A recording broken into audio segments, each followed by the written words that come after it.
All right, welcome, Gord. How are you today? I'm really good, thank you. How are you? I'm wonderful. Yeah, how is it in the UK right now? So it's like 6 p.m. there, is that right? Yes, it is. Yeah, just after 6 p.m. It's very cold. Um, I just had a little heater on just to kind of heat my room up a little bit because we're in a bit of an energy crisis at the moment. I don't know if you've heard much about it, but Mm-mm. basically, if you want to heat your home, you kind of have to sell your kidneys. And so I'm trying to avoid putting the heating on as much as possible. But I had to, I've got a little storage heater underneath my desk. So I had that on for Oh, about 20 minutes before I started the recording. So hopefully it'll be oh nice and toasty. wow. So But electricity is really expensive in the UK right now.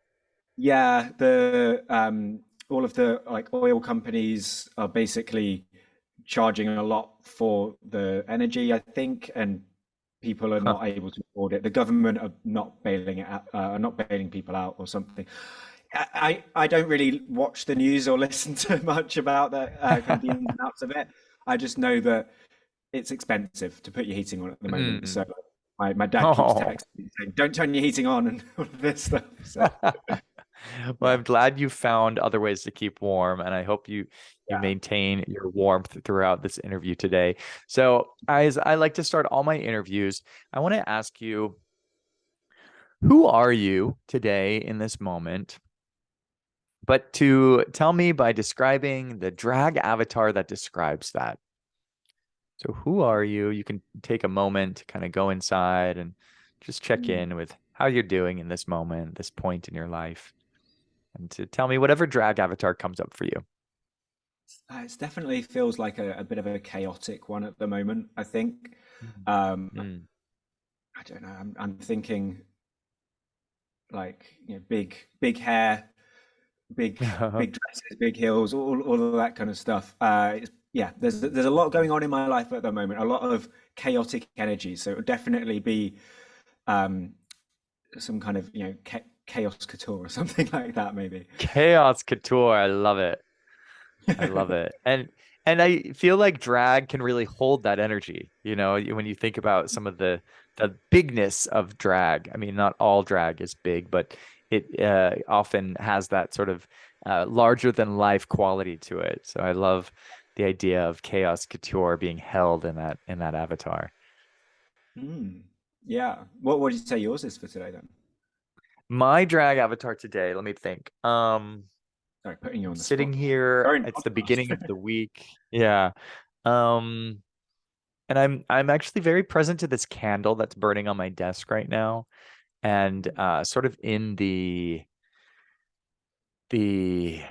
solitude and soft sacredness of a single candle. And so yeah, I think my drag avatar is actually a flame, the flame of a candle, but expressed in this beautiful feminine character embodying the magic of flame. And I think it's just coming from, the start of my week, after a very full weekend, where I was connecting with a lot of people and had an exciting date, where I was like very much with someone intimately for many hours, and then to come back to self and to feel this sort of grace of solitude. So yeah, my drag avatar is Miss Flame. Love that. It's couture and Miss Flame. Sounds like it's going to be nice and Yes. September. Yeah, I think they're ready. I think they're ready to hang out. Yeah. Well, it's wonderful to connect with you across the seas. You're actually the furthest away guest that I've ever interviewed, so that's exciting. Awesome.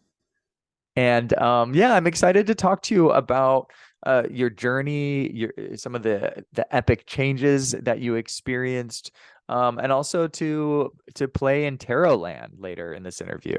So Yeah. let's get started.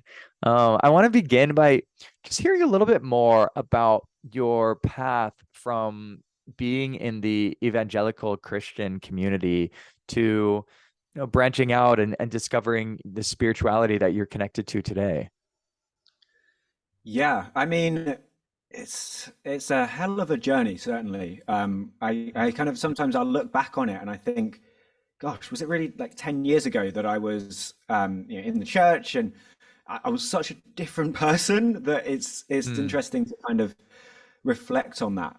Um, but it's definitely, I guess, kind of highlighted a theme that's been kind of present throughout my life of dealing with these kind of changes in the way that I see the world, in the way that I experience being human, and doing relationship with other people, and all of that. And just recognizing that, I guess, the way that I see things is not the only way that things can be seen, I guess. But I guess it all started when I was a kid. I was brought up in not a super religious household. My mum kind of took us to church every Sunday, as kind of because she went. It wasn't really a like anything that was forced upon us.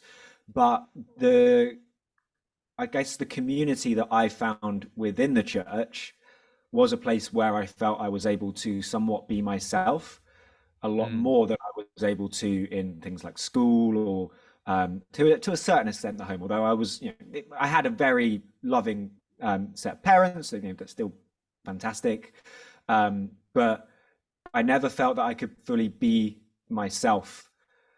Uh, I mean, to be honest, anywhere. But I think the church was mm, kind of a place where I felt like I was accepted, mm, um, and seen for something more than, I guess, what I was. And so mm, it quickly kind of became a regular part of my life. When I was 12 years old, I think I got confirmed in the Church of England, which basically means you affirm the vows that were made by your parents when you got baptized or christened. mm, And then from that, I remember, I think it was on Thursday nights, we used to have a confirmation class where the vicar would basically teach us all about, how to be a proper Christian, or what have you, before we got our confirmation is basically where the bishop comes and like blesses you with some oil or something, and then you're able to take communion. So we had to be trained in order to be ready for that or something. mm, But after there was about maybe 7 or 8 of us all around the same age that got confirmed at the same time. And from that little confirmation group, they then started a youth group for us. And that became my community for a long time. I was then invited to a youth event that was run as kind of all of the churches in my area. And at that youth event, I met some like other young Christians who went to the church down the road from mine, who seemed so much more, I guess the word that I would use would be like on fire for God, or so much more kind mm, of passionate about their faith. mm. And it was attractive to me at the time. It was Yeah, that kind of, they had a certainty about their faith, yeah, that was, I guess, attractive to me as a kind of young 16-year-old trying to find my place in the world, being yeah. bullied relentlessly at school. It was a place where I kind of Mm, felt comfortable. So I started going to that church. And so for a mhm, couple of years, I was going to both churches because I was that keen. And then mhm. I eventually moved to this other church, which was a Baptist church, full Mm, time. And mm, I was doing so I'm quite into like sound stuff. I was very into like music technology growing up. mhm, So I got involved with doing all of the sound for the church. I'm also a drummer. You might be able to see my drums in the background there. So I mhm, would play drums in the church.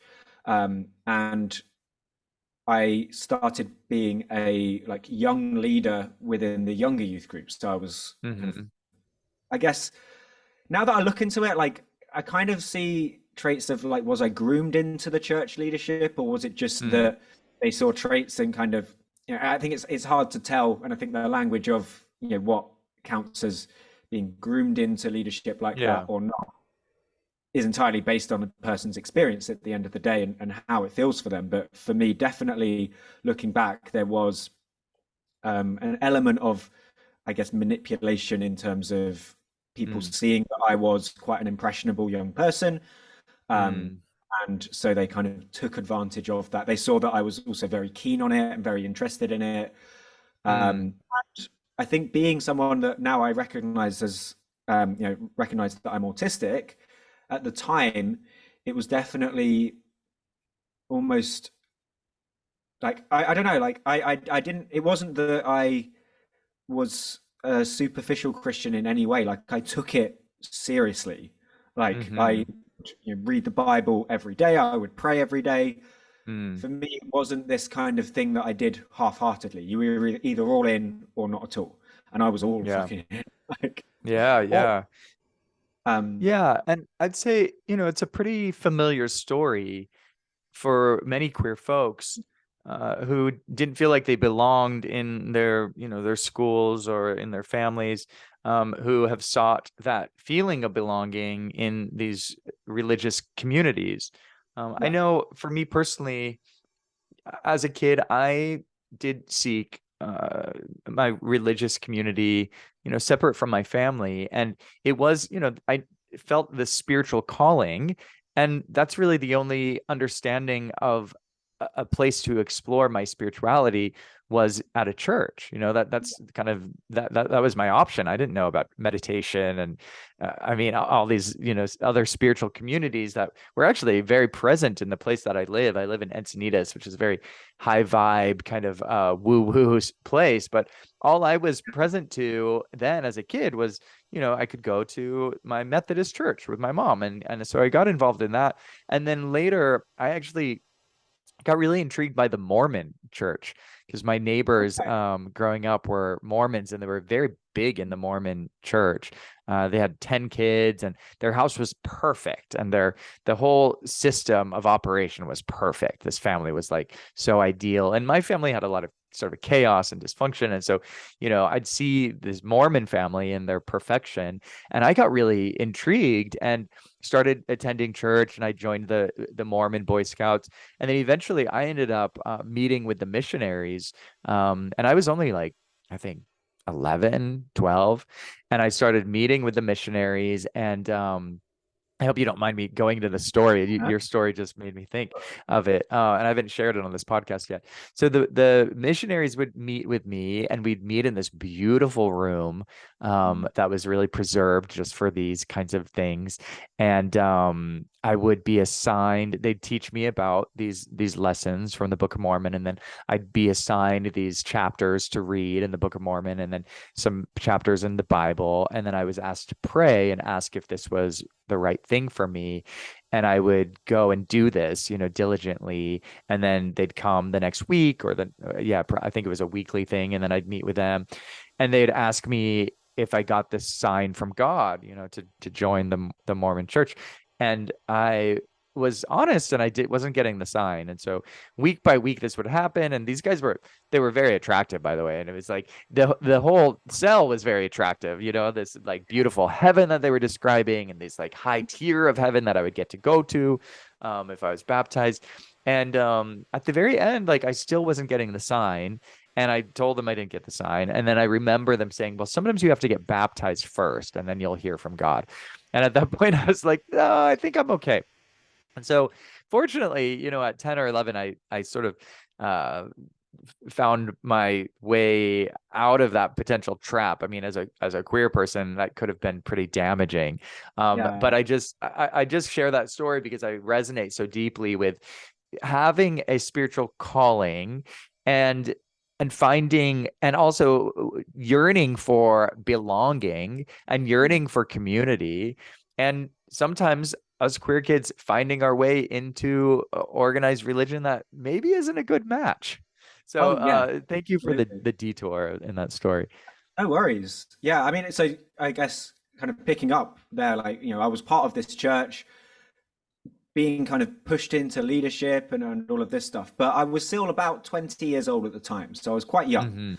And I Hmm. remember distinctly that it was a very challenging time for me because I was seen as I wasn't seen as a young person anymore in the church. Like I was being Hmm. given lots of responsibilities. I was, like I said, drumming in the worship band almost every Sunday. I was in charge of all of the sound stuff. Our youth worker at the time had like an injury or something, which meant that she was out of action for a long time. So I Hmm. basically took on the running of the younger youth group with another one of my friends, which was fine. We were very kind of keen to do it, but at the same time, then the church would kind of have this double standard of us, where they kind of want us to do the work when they didn't have anybody to do it, but then for really little things they'd be like, oh, if you've not got any real adults with you. And it was like, I was, I think, 21 at the time. There was a Mm, 26-year-old, there was a 20-year-old, and all we wanted to mm. do, we were all like properly checked with the relevant like criminal record checks that you have to get Yeah. here in the UK to work with the young people. And I remember one of the parents of the young people insisted on coming to the park with us because they needed a real adult. Mm. When I'm pretty sure like the oldest one of us who was there was about 26, and this parent Wow. must have been about 35. So we were probably closer in age to the parent than the kids, but because we'd grown up in the church, all they saw was us as kids. Okay. Got it. So at that point, I realized that I was getting very burnt out because Mm. I was doing all of this stuff, and yet there wasn't really anything for me as a 20-something-year-old. Um, I was invited to the men's Bible studies and stuff like that, but it just never really felt right. Now I know because I'm non-binary, but I think at the time as well, Mm. there was just a massive age gap in, Mm. there was a lot of younger people in the church, kind of under 18, I guess, were Mhm. dragged along with their parents and didn't have a choice. And there was a lot of maybe kind of 40 to 60-year-old people, Mm. and then a handful of us in the middle. So And was this the moment you started questioning maybe this community isn't right for me, or what was that moment where you yeah, started finding out that, I don't know if this is it? so that was sort of the moment. But for me, I guess it's my journey of leaving the church is almost a journey of going deeper into it before I left it, if that Okay. makes sense. So Hmm. I remember distinctly there was a church service. We just finished it, and I'd been playing the drums, and one of my friend's mums used to play the clarinet in our worship band. And she came up to me after the service, and I was packing away the drum kit, and she said, "Oh, there's this petition that the Coalition for Christian Concern want us to sign. Are you going to sign it?" And I was like, "Oh yeah, sure, whatever." Like I wasn't really thinking about what I was doing, Mm. and I signed it. And then I heard, or I kind of saw what it was, and it was a petition against equal marriage, like Oh, wow. same-sex marriage being legalized in the UK. And I Mm. remember thinking, because at the time I identified as straight, I identified as cis. I didn't really Mm. know many gay people other than a couple of people that I knew from school, but Mm. something in me just didn't quite sit right. And Yeah. I wasn't really sure what it was, but I remember Yeah. getting very upset that I'd kind of been coerced into signing this petition. And that for me, I think, was the nail in the head for leaving that church. Okay. And maybe that I tried to find a church that was a bit more, I guess, progressive. And Hmm. that led me to a church in the middle of London, that was quite a large church, called Holy Trinity Brompton. And they were the church that started the Alpha course, which you might have heard of. It's quite a popular Christian course that basically Mm. teaches people about Christianity. But Mm. I was attracted to that church because at the time I was quite young. I was, in my mid 20s, or sorry, my early 20s, and a lot of the people at that church were in their early to kind of mid 20s and 30s. It was a very young vibe, and it didn't seem like it was, at least vocally from the front, that anti-LGBT or anything like that. It seemed Mm. like it was quite progressive. And so I started going to that church. I joined a small group there. I ended up becoming part of the student group there because I was kind of a student sort of at the time. And then felt, because for a long time I'd felt this call into leadership in the church, but I also kind of, like I've said and shared, like I had this kind of deconstructing that was kind of going on underneath the surface. But Sure. I almost felt like, okay, well, because all of this stuff, because I'm questioning all of this stuff, then Yeah. I need Hmm. to go further into it. I need to learn what the Bible means. I need to know what all of this stuff says so that I can, you know, find out, well, what's the true gospel, I guess. And so I Yeah. went and started doing this leadership course at the church that I was at.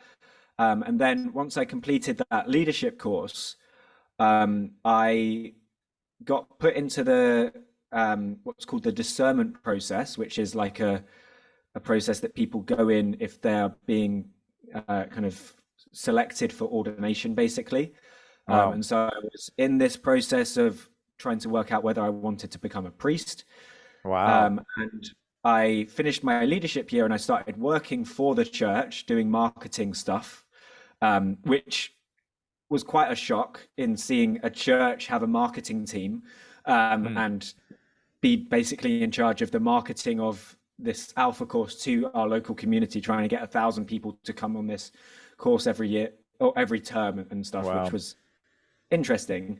And while I was also doing that, I started on the leadership team of what we called the Graduates Connect group, which was about 40 or so people who just left the students group. And I was basically on the kind of pastoral team of that. Um, Hmm. So and it sounds so, like, yeah, getting deep, this theme of getting deeper and deeper to learn more and more. But meanwhile, as you're learning more and more, you're also starting to understand what some of these potential challenges or issues could be. And so, yeah, yeah, I mean, it makes me think of, someone who maybe starts working with a company and they're at like an entry level, and they're like, oh yeah, this company's great. But then as they start to gain leadership and start stepping into executive roles, they start to see some of the behind the scenes of how this company is run and some of the, this social damage that's happening. And then they, decide to get out. I'm getting that as the theme. Is that correct? yeah, that's definitely, I think was a large thing. But I guess there was that, but then there was also the fact that I still felt a strong connection to this, and I still do in some ways feel a strong Sure. connection to the story of Jesus in some Yeah. ways. But I guess it got to a point where it just there was a mismatch that I could see was growing in Yeah. between, I guess, what I believed about God, about the Bible, about the person of Jesus, and whether or not it's entirely true for everybody or not, and Mm. whether it needs to be true for everybody in order for it to be true for some people, and all of the stuff.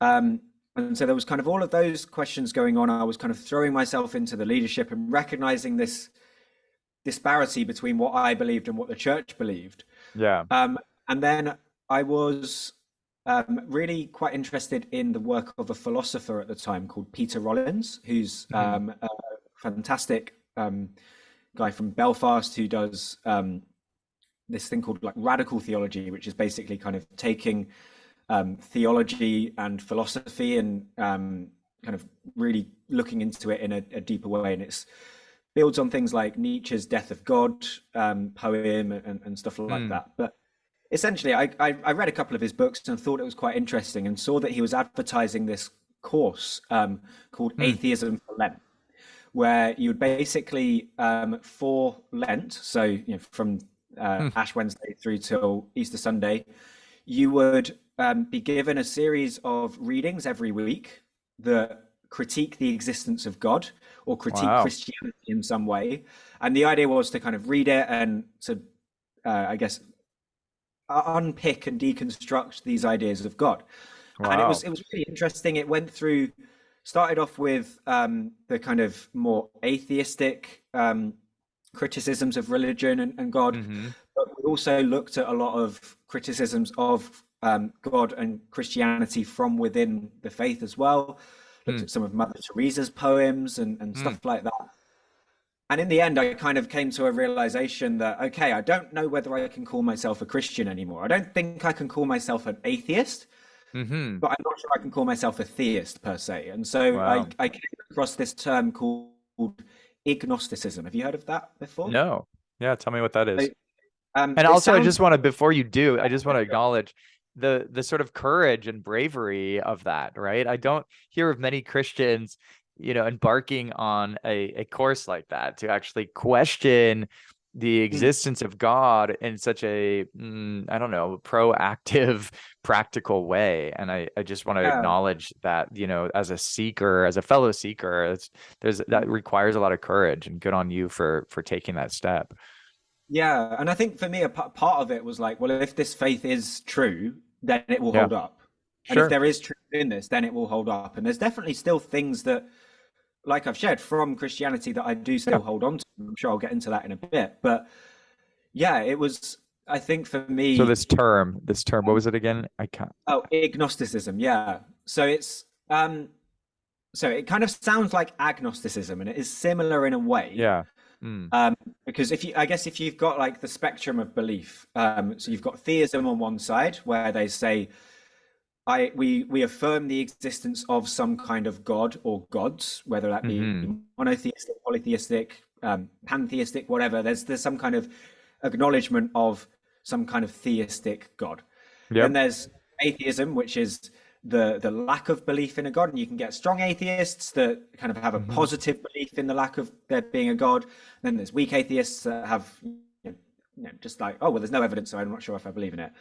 Okay. Agnostics, I'm not sure if I believe in either, like or whatever. But then agnosticism sits above that, and we're like, okay, so you're asking me whether or not I believe in God, but what do you mean by God? Because the Mm. term God is such an ambiguous term Hmm. that you ask 100 Christians what they mean by the word God and what God means to them, and they'll give you 200 different answers. Yeah. So I have kind of carried that label for a long time of like, okay, well, I think we need to have better conversations about what we mean when we say God, because I think God means different Hmm. things to different people. Hmm. And so for me to say, oh, yes, I believe in God, immediately you're making assumptions that I have not even remotely meant because you've got an assumption of what the word God means to you. Um, Hmm. and so I'm kind of, I like that term. And then I also recently have been rediscovering there's a term that a theologian called Paul Tillich kind of Hmm. pioneered, I think, called transtheism, which is this Hmm. idea of like a belief in there's some kind of existence of the divine, but not in a way of like saying that there's a god or not a god. It's kind of like panentheism, where it's the belief that everything in the universe is divine, but then there's also some kind of transcendent nature to the divine that transcends our physical reality. And I quite like that. Hmm. But And so really, the I'm just term again striving. is agnostic, like agnostic, but with an I. Yes, absolutely. Yeah. Awesome. Um, So, and where are you at with your definition of God now? Is it, I imagine it might be ever changing as that's a theme of your journey and your work, but yeah, just curious about that. I would say so. Paul Tillich again describes God as the ground of being, and I Hmm. really like that idea of God not being like if I've got like this tray of this thing with crystals on it, and I put God on this here, it wouldn't mean that there's suddenly four items on the tray, but God would change the way that we interact with each of these things because God is part of each of these things. God is part of me. God is part of you. Hmm. So I like the idea of like non-duality, the idea that the difference between like you and me is at the end of the day, like it's just a matter of perception. At the end of the day, Hmm. like we are all just this one big thing. We are existence, and Hmm. I think God is the thing that permeates all of that, that connects all of Hmm. that.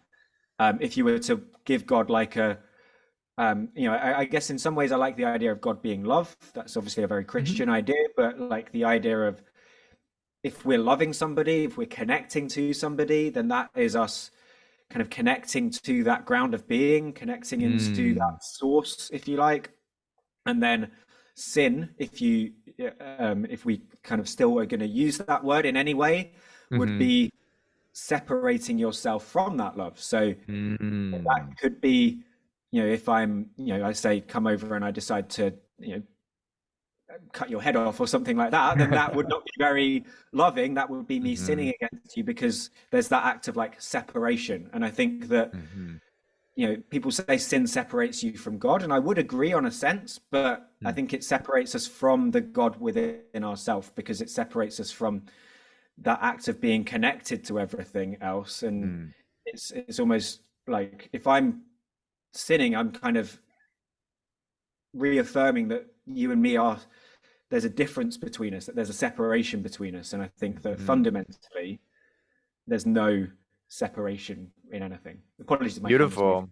Beautiful. Yeah, no, I love that. I love this Yeah. definition of God as ground of being. And I, Mm. often think of the idea of spirit being in everything, and this embrace of all that Mm. is definitely a approach that I take to my spirituality, and then recognizing God as the sort of cohesiveness of all that is, the Yeah, connection to all that is, in a good way. I love that.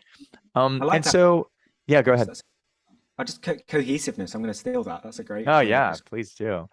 Yeah, Yeah, so then I understand you left that church finally, so you've left both yeah, churches now, and so now you've yeah, started discovering your own spirituality, and understand you now are a tarot reader. Anything yeah, else you want to share about sort of that moment of I'm done with these organized religions. yeah, I'm going to be with God, be with spirit, yeah. on my I own guess accord. so. There's an interesting story, I guess, kind of like the moment where I realized, hey, I don't think I can believe in God anymore. And it's a really weird story that I've only just started telling again because it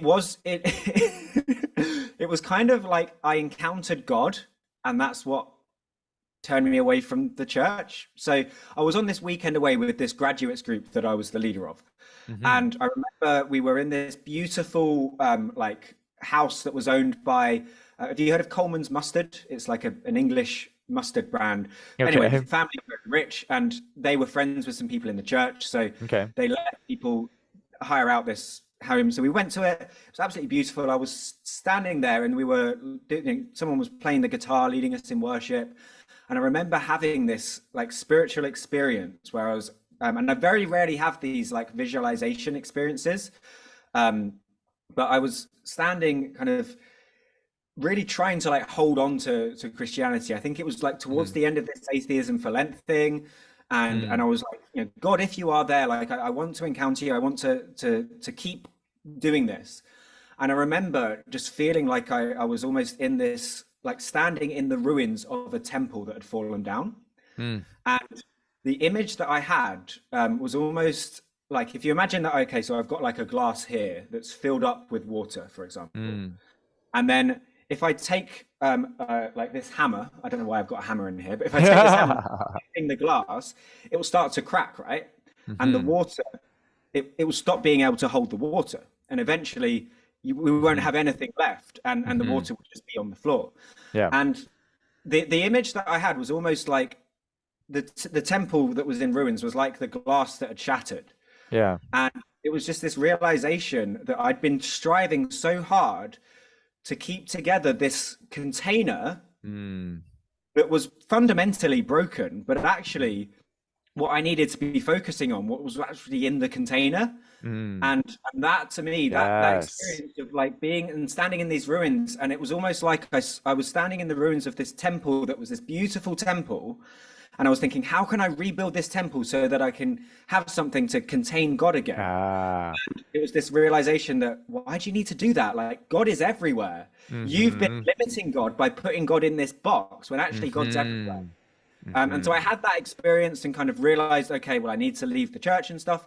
And to be honest, for about 6 years, I didn't really do anything. Like I Sure. walked away from the church.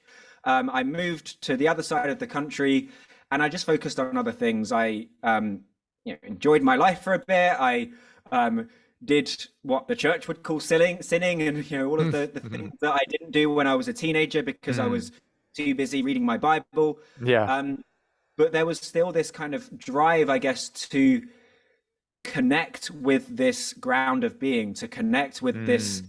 spirit, if you like. And Yeah. I found meditation was something that I was like drawn to, and like Yeah. charity work as well, and like giving back was something I was drawn to. And Mm. then during the pandemic, I remember I was, I think, or just before the pandemic, I was with a friend and we'd had a little bit of libations to Hmm. um, kind of ease our evening or whatever. Hmm. And she was like, "Oh, I've got some tarot cards and I've been like Mm. getting into them. Would you like a tarot reading?" And I was like, Mm.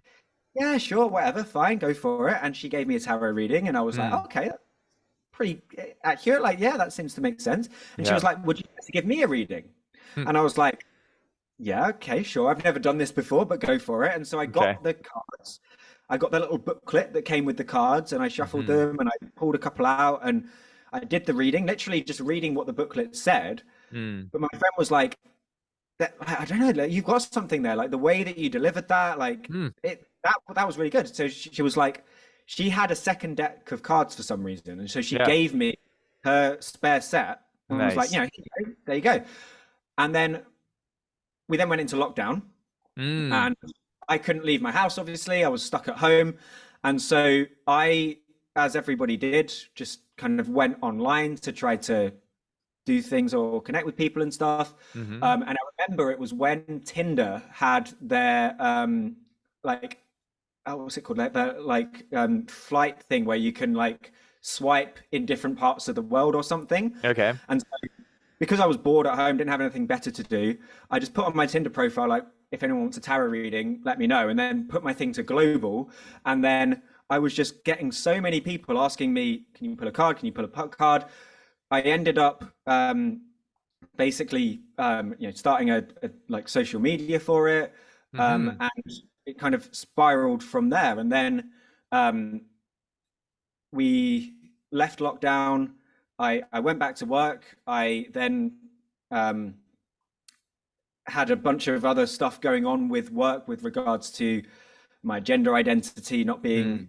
respected, and Hmm. me realizing that I might be autistic and asking for support and them not giving me the support, which Mm. ended up in me being oops, which ended up in me being signed off from work with Hmm. like severe anxiety and depression, and I couldn't leave the house again. Mm. So I thought, okay, let's go back online. And so I started to do the tarot again. I created a TikTok for it. This Nice. time started just posting videos on TikTok. I then was like given live access, so I started going live on TikTok and offering tarot readings at first for free, but then people started sending me the gifts for it, and then Cool. eventually I was like, okay, like people seem to be vibing with this. Cool. Maybe I can make a business out of this, and then kind of a few months later, about a year later, now I'm here, and Nice. it's going pretty well thereabouts. Like it's I say pretty well. Like up until December, it was Hmm. going really well, and then the last couple of months, I think where everyone's kind of really poor after Christmas, Yeah, it's been sure. really difficult. Yeah, these Um, things have their flows. So, yeah, I do want to tap back into this piece around coming out as non-binary, but we're on the yeah, tarot kick, so let's stay there, and yeah, then sure, we'll maybe circle back to that. So with the yeah, tarot, how do you describe tarot to folks who have never heard of it, who don't understand what it is? yeah. So in the most simplest of terms, tarot is a set of cards. There's 78 of them generally. They look kind of like this for those people who can see. And they, I think, originated. I mean, there's mixed reports. Some people say they originated in ancient Egypt, but broadly, as we know them, they originated in kind of the 1300s, I think. Mhm. Kind of been used for various different things since then. People have used them for like contemplation, for divination, Mhm. and then I guess in the last few years, people have started to use them more and more for divination. I guess I don't really vibe with the word divination, but I think that's because I've got a lot of associations with that word from the Bible and Sure, stuff. sure, sure, Um, but I guess for me, because tarot is very much a personal thing. Like every tarot reader will sure. read the card differently. Um, the cards themselves, I guess, have meanings that are kind of accepted by most tarot readers, but generally, certainly, I find that it's more about connecting what those kind of the book meanings are, I guess, to what's going on in the moment right now when you're doing the reading. I'm very Hmm. much Hmm. like a present moment focused tarot reader, so I'm not someone that's gonna like I don't know, like if you want me to tell you, am I gonna pass my French exam on Monday? I Yeah, don't yeah, think tarot is really going to help you with that sure. because like the way that I see it is that if if I do a reading for you and it tells you, yes, you're going to pass the exam, then that might be the motivation that you need to keep doing your revision and to pass the exam. Sure. So might respond and be like, oh, okay, well, if I'm going to pass, I don't need to worry about it. I'm going to go out partying for the Sure. birthday. And Yeah. like I think that ultimately tarot doesn't replace your own free will. It doesn't replace your own Sure. agency in a situation, but it's a Yeah. really great way of seeing what might be going on under the surface and seeing Mm. where things are headed. And that's why I'm very focused on present moment based readings. I'm not about like predicting the Cool. future. And I'm also like I'm very clear with people. I'm not a medium. I don't communicate with the Hmm. spirits and stuff. I Hmm. believe that I connect with spirit in the kind of um, like the ground of being kind of sense, like God, I guess you would Hmm. use, or the universe, rather than like connecting to your Aunt Muriel or something. Um, some other people might do that. That's just not the Yeah. way that I. Um, Cool. but yeah, I think Yeah, that's that's kind of helpful. Yeah. basically how I kind of view it. But it's yeah, I see it as it's very much like if it's helpful to you, take it. Yeah. But if what I'm saying isn't helpful to you, then don't try and like force it to make sense or like I don't know, make crazy life decisions based on what someone reading some cards has told you. Like, still, absolutely use your own brain about things. Like, Yeah, yeah, uh, yeah. Great. So with yeah, that explanation, why don't we jump into the reading? We said we'd yeah, maybe of do 10 to course, 15 minute little short, quick reading just so that yeah, the listeners could kind of see what it's like. yeah. So the way that I usually do readings is we'll begin with a short meditation and then from there kind of pull a few cards. I'll probably do like a 3 card reading for you. So we'll do a card that's kind of representing the past energies for whatever question you're asking, a card for the present moment, and then a card for kind of what could be going on potentially in the future, where things could be headed. Does that sound Okay. okay? Yeah, Cool. perfect. Let's do it. So do you have a specific question that you'd like to ask with the reading? I'd probably say it's better in this instance not to do a general reading just because we don't know what's going to come up. And obviously this is your podcast. You don't want to like um it to Sure. anything. Why don't we do a question around the podcast itself? Yeah. Okay. So sort of my relationship with this podcast, it's something that's been exciting for me. I'm really, passionate about it right now. I'm only like 12 episodes in and, wondering, where it's going to go. And, there are some times where I'm like, oh, I don't know how to grow this. I don't know, how much I can maintain it. And so, yeah, I guess maybe something around my relationship with Queerly Beloved, the podcast. Yeah, of course. So, yeah, so like I said, we'll start with a little meditation. So if you want to Mm. get yourself comfortable, and if anyone at home wants to join in the meditation as well, you're more than welcome to. Get comfortable, relax your shoulders, sit up straight. Begin to connect to your breath. Noticing how it feels as you breathe in and as you breathe out. The weight of your body in the chair, any sensations that may be coming up. Just allow yourself to feel centered, calm. Just put any assumptions or any preconceived ideas about where you want things to go, what kind of outcome you want from this. Just put them to one side and open your heart to what spirit, to what God, to what the ground of being is wanting to say to us in this moment. Taking a, taking a deep breath in through your nose, smooth exhale through your mouth.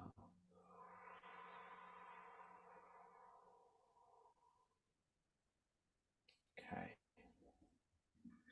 So, just cleansing my cards.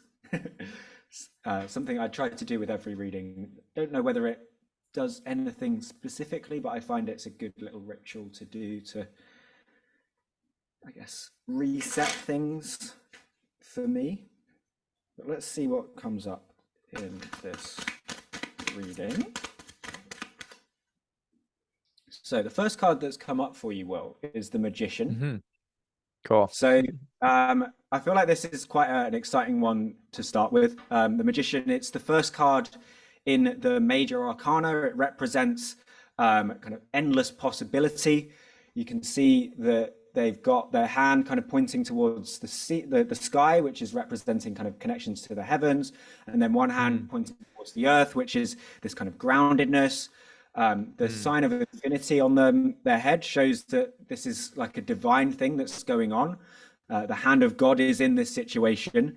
But ultimately, I'm always struck with the Magician. You can see on the table in front of them, got a sword, they've got a cup, they've got a pentacle, and a wand, and that's all of the elements in the minor arcana, which is what the majority of cards in the tarot are made up of. And this basically says that, like, what you need for this is right in front of you. And I think that I've not listened to a bunch, like a lot of the episodes of the show. Apologies, but I will listen at some point.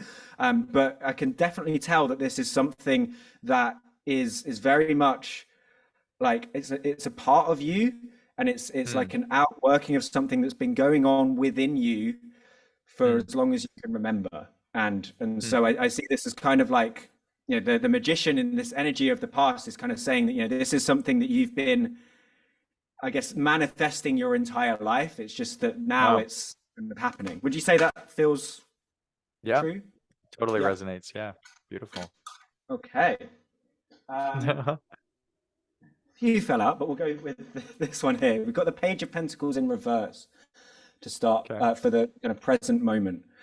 So Pentacles are about your work. They're about your kind of home life. It's the earth element, so it's very much the kind of practical things. And the Page is quite an excitable, exuberant energy.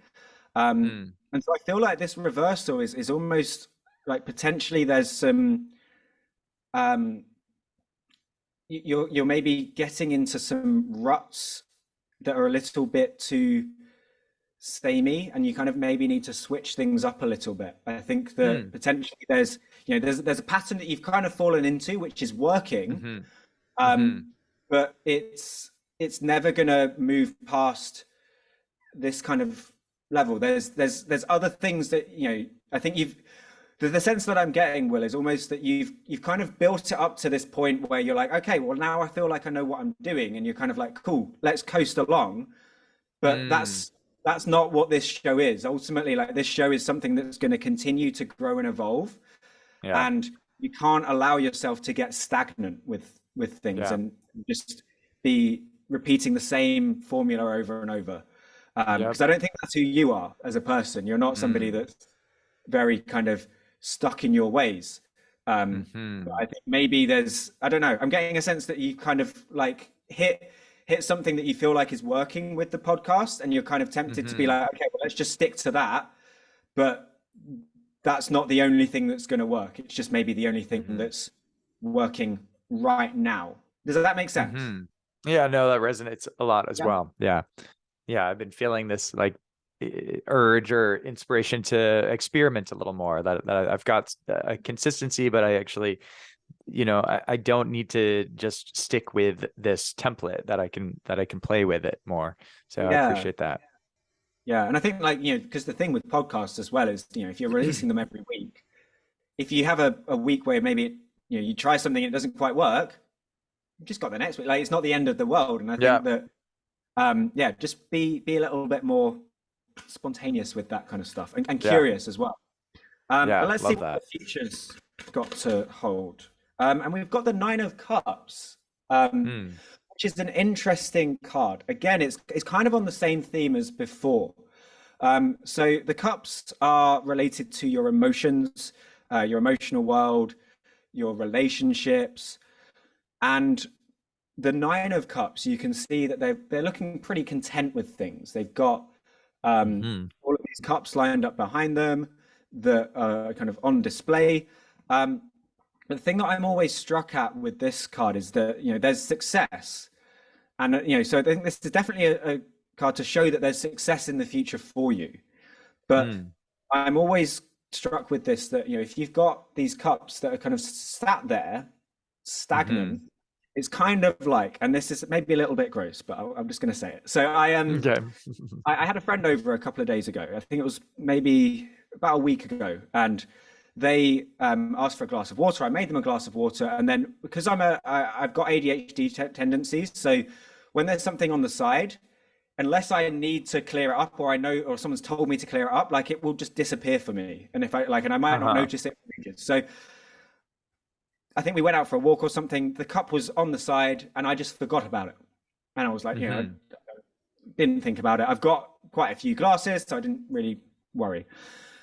And then last night, I was in here. I think I was on TikTok live, and I had a glass of water on my desk, and it was filled up. Uh-huh. And I was drinking it, and then I went out. I went into the living room, sat down, started watching TV. Started getting a little bit thirsty, and so I was like, "Oh, where's my water? Where's my water?" And I went and I picked up the glass that was near me and started drinking the water. And I was like, "This water doesn't taste right. What's going on? This is a bit weird."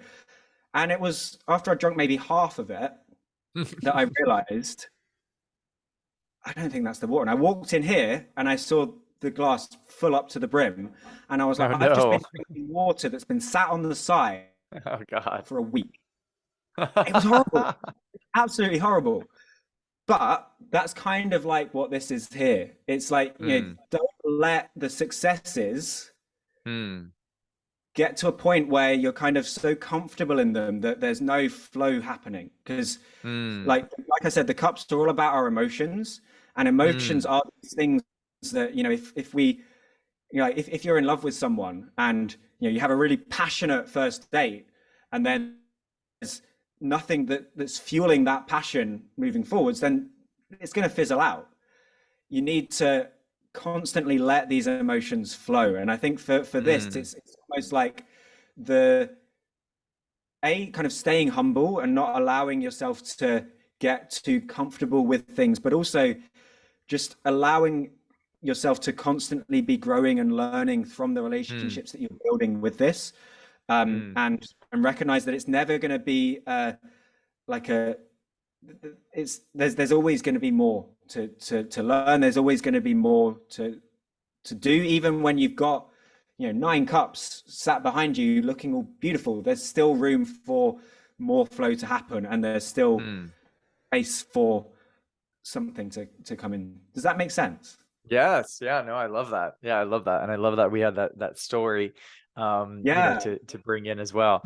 Fantastic. And I also really appreciate I've never seen a reader usually I see a reader shuffle and then like draw the cards one by one. And for folks who are listening and not seeing this, that Gord was shuffling them and then each time a card would jump out. And so that's where the cards came from is that generally your practice? Is that you always create the Yeah. opportunity for them to jump out? So generally, yeah, I think the only time when I don't do that is if I'm doing a reading in person, in which case I'll Mhm. usually get the person who's getting the reading done to shuffle the cards themselves, just so that they're able to kind of, Put their I energy guess, into it. put their energy on Mhm. the cards. But the majority of readings I do are virtual. So yeah, that's kind of how most of my readings happen. And to be fair, it kind Cool. of became a bit of a thing that I think people watched me for on my TikTok videos when I was doing a lot of the pick a card readings. People would often comment like saying, "Oh, the cards are kind of falling out and stuff." But generally, a card that falls out of the deck is what's been needing to be heard. And I've Yeah. never had it where something's fallen out and I've shared it and someone's gone, "Well, that makes no sense. What are you on about?" Yeah. Yeah. I love So that.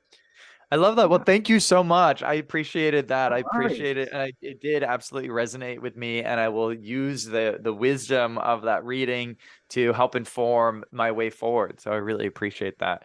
And so Love as we that. start to wrap up, one of the things that we didn't get a chance to speak much about was your journey as a non-binary person. And I just wonder as we get to kind of some of your last shares, if there's something you can share around how that journey had an impact on you spiritually and sort of what you're coming out after living a long time as a cis straight man, Mm. to come out then as non-binary after I forget, it was like 30, how old were you when you 28 came years. out?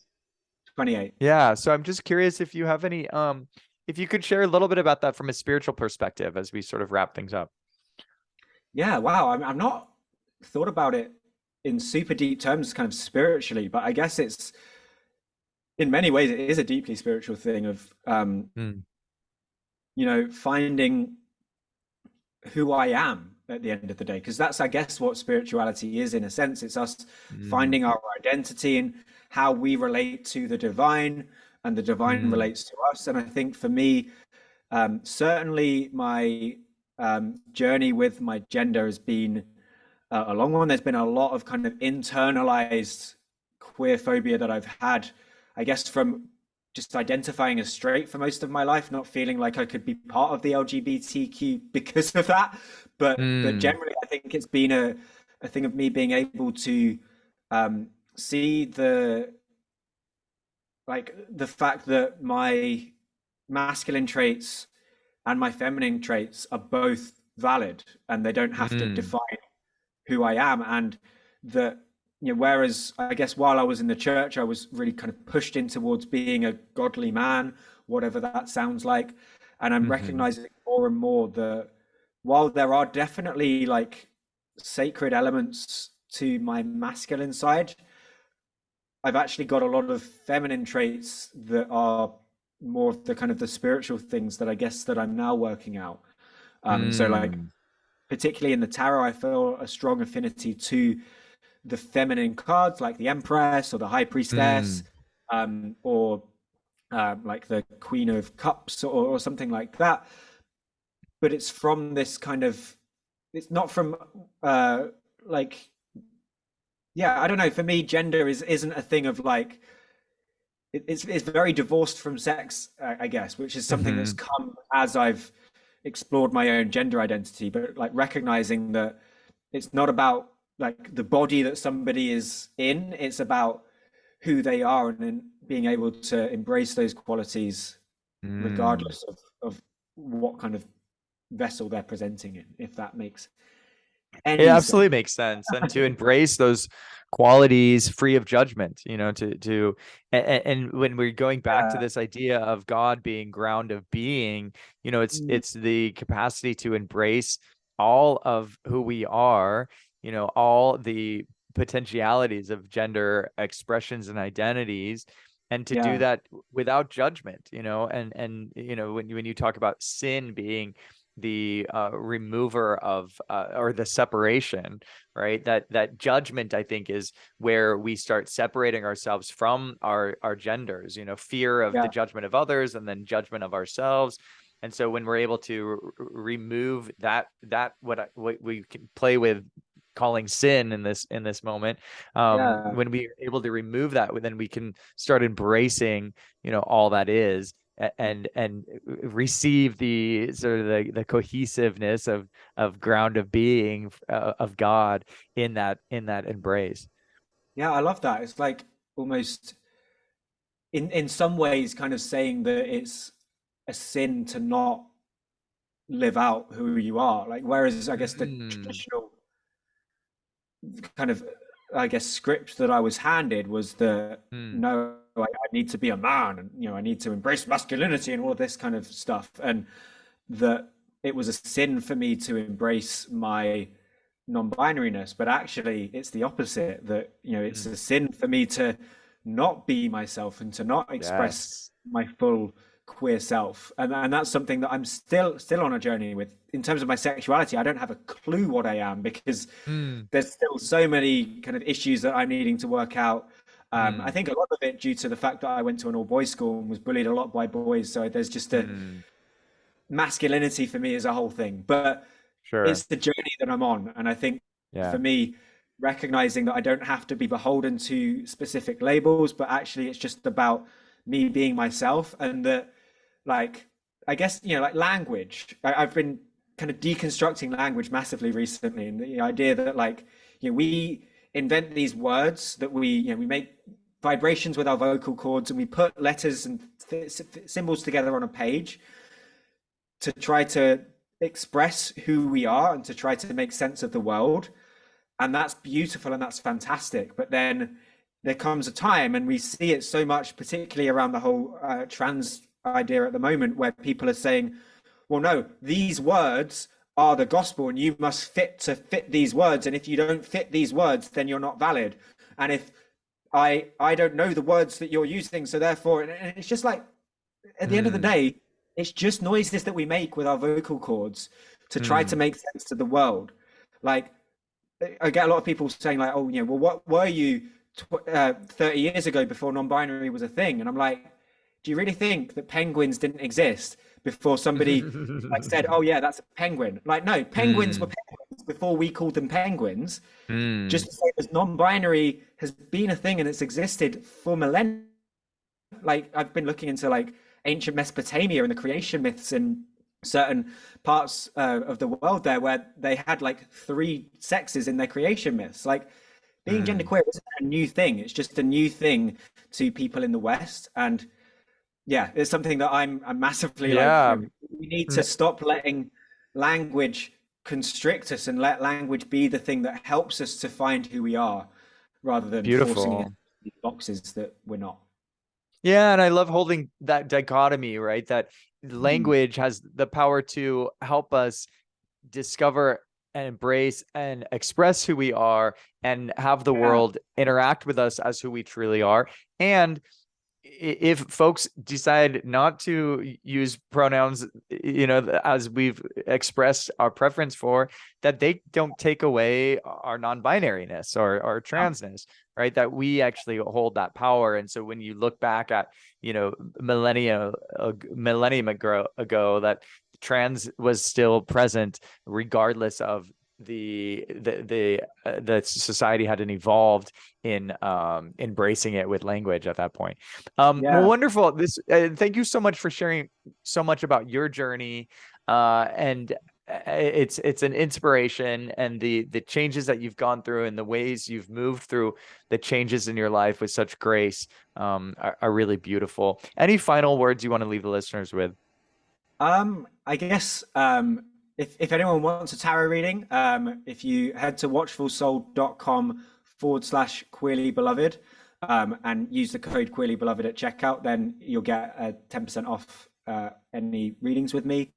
Cool. I'm sure that will be in the show notes or I'll put it in the something. show notes. Yep. Um, Other than that, you can find me on TikTok at watchful.soul, or if you're into like spicy debates and Hmm. more kind of hot takes on gender and religion and stuff, then I also have an account with the username Barbie.Jesus, which Hmm. is a name that somebody gave me on TikTok. I'm not appropriating Jesus in Hmm. any way. And, also, I'm not a Palestinian first century prophet. So I think we're okay anyway. But yeah, if you want to follow me there, I do kind of debatey stuff.